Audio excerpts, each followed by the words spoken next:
국정원은 국가 조작원이다. 박근혜 대통령은 국정원을 개혁하라.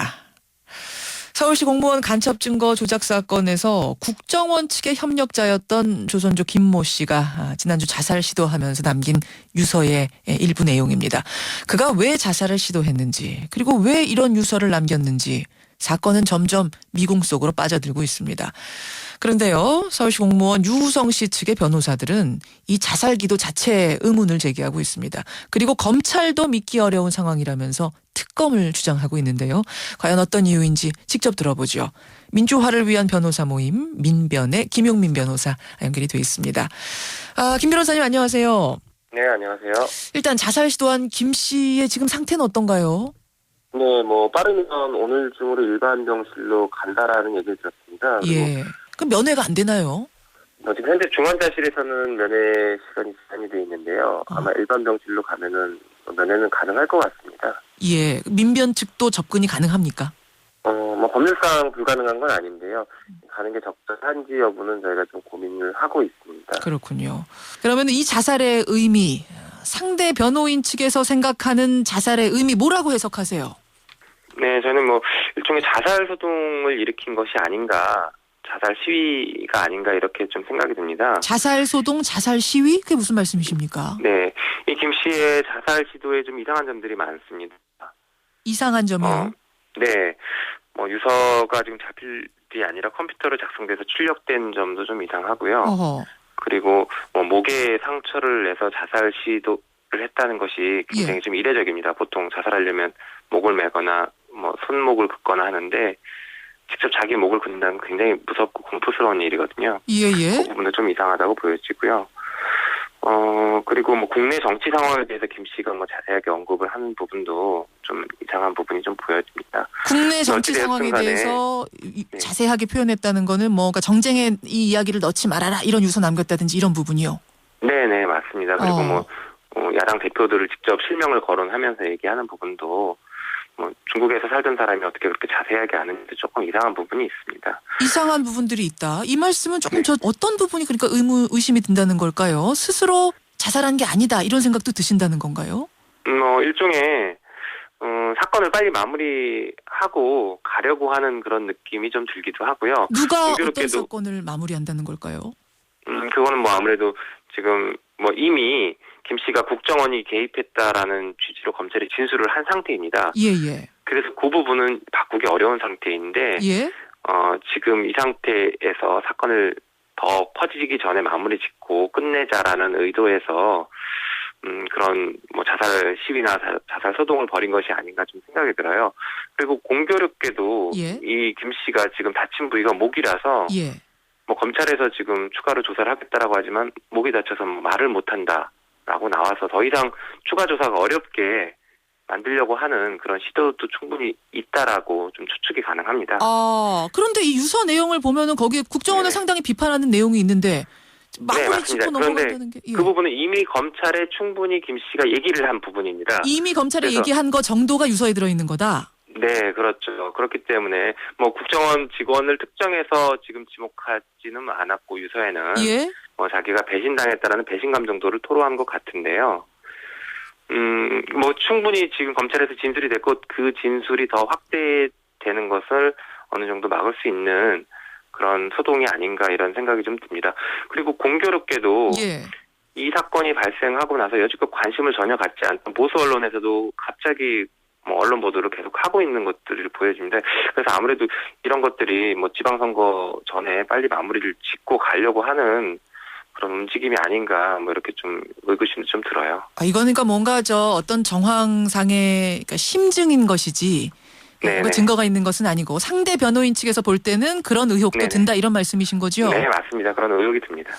어제 국정원 측이 밤에 예정에 없던 성명서를 급히 냈어요. 일요일 밤에. 거기 내용을 보면 우리도 당혹스럽고 송구스럽다.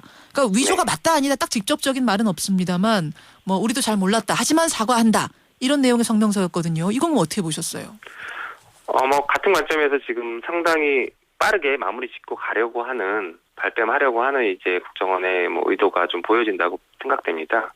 이것도 역시. 근데 지금 이게 마무리가 됩니까? 오히려 이 사건 터지면서 더 커지는 분위기가 아니에요? 국정원 어떻게 보면 이제 국정원과 검찰의 그 마무리를 하려고 하는 그 손을 넘어섰다라고 저희들은 판단되는데 지금 문제의 핵심 당사자들은 또 마음이 다르겠죠. 이 정도 선에서 이렇게 하고 이 정도까지만 인정하고 빨리 끝내자라는 마음이 있기 때문에 그런 시도를 하려고 하지 않을까 생각이 듭니다. 그래서 자살 시위, 자살 소동 아닌가 이런 생각이 든다라는 말씀. 물론 이건 어떻게 뭐 확인이 되고 조사를 한 건 아니지만 상대 변호인 측의 심증은 그렇다는 말씀이세요. 네. 그런가 하면 주말 사이에 새로운 주장이 하나 나왔습니다. 자살을 시도한 그 김 씨, 조선족 김 씨가 위조 서류뿐만 아니라 위조 진술서도 만들었다 이런 주장인데요. 네. 이건 또 한 명이 이제 새로 등장하죠. 임 씨라는 조선족인데 네. 이분이 유우성 씨한테 불리한 진술을 했어요. 그리고 그 진술서를 검찰이 증거로 채택을 했는데 알고 보니까 그 진술서가 임 씨의 말과는 정반대로 쓰여 있더라. 나는 그런 말 한 적 없는데 그런 진술서가 제출이 됐더라. 네. 그 거짓 진술서도 이번에 자살 시도한 김 씨 작품이다. 이런 주장. 들으셨죠? 네. 이 임 씨라는 사람은 검찰이 증인으로 신청한 사람입니다. 예. 그래서 임 씨는 뭐 유우성 씨의 출입경 기록에 나온 오류에 대해서 변호인 주장이 틀리고 검찰 주장이 맞다라는 취지로 진술서를 작성해 준 사람이었고요. 예. 그러한 취지의 증언을 하기 위해서 증인으로 신청돼 있던 사람입니다. 그런데 그 사람이 언론 인터뷰를 통해서 이렇게 반박을 했고 게다가 또 자기가 증인으로 신청된 사실도 모르고 뭐 증인으로 출석하라고 연락을 받은 적도 없다라고 얘기를 하고 있습니다. 그렇더라고요. 근데 국정원은 임 씨 주장은 사실 무근이다. 진술서 진위는 필적 감정으로 간단히 확인할 수 있는 사안이다. 이렇게 얘기를 하는데요. 임 씨가 거짓말할 가능성은 없습니까? 저희가 직접 임 씨를 면담하지 않아서 임 씨가 거짓말을 했는지 안 했는지 단정할 수는 없는 물론 상황입니다. 그렇긴 합니다만. 저희도 이제 언론 보도를 통해서 들은 얘기들을 지금 뭐 보고 판단할 수밖에 없는데요. 예. 그렇지만 이제 재판 과정에서 다른 증인들이 뭐 국정원의 수사 과정에 대해서 얘기했던 것을 전제로 판단을 해보면 다른 증인들은 이렇게 진술을 합니다. 뭐 국정원에서 미리 타이핑을 해서 가지고 와서 자기한테 뭐 보여주고 뭐 서명만 하게 했다라던가. 예. 왜 이 질문을 하고 지금 이 서류가 어디에 쓰여지는지에 대해서 전혀 설명을 하지 않고 이런 일이 있지 않느냐 이런 취지로 좀 써줘라. 뭐 당신한테 해가 가지는 않는다 이런 식으로 얘기를 해서 약간 사실관계를 조금씩 왜곡하는 것들로 기재를 이렇게 요구하거나 유도하는 경우들이 있었다라고 저희 재판 과정에서 증인들이 얘기를 했습니다. 그러니까 이번 사건 관련해서 이 공무원 간첩 사건 관련해서요. 그렇죠. 이번 1심에서 증인으로 출석을 했고. 그 임 씨가 지금 얘기한 이 주장하고 거의 비슷한 주장이 다른 참고인들 입에서도 나왔다는 얘기네요. 네, 맞습니다. 그렇기 때문에 임 씨가 뭐 주장하는 그런 내용들이 상당히 신빙성은 있다라고 좀 보여집니다. 알겠습니다. 민변의 김용민 변호사 만나고 있는데요. 지금 민주당하고 민변에서는 이 서울시 간첩 증거 조작 사건에 대해서는 특검해야 된다 이런 주장이시죠? 네네. 근데 검찰이 본격적으로 수사로 전환해서 지금 시작을 했으니까 좀 기다려봐야 되는 건 아니냐 이런 얘기도 하는데요. 지금 검찰이 수사 의지가 충분히 있는지는 좀 의문이 듭니다. 왜냐하면 여지껏 진상조사라고 해서 굉장히 시간을 많이 끌었었거든요. 예.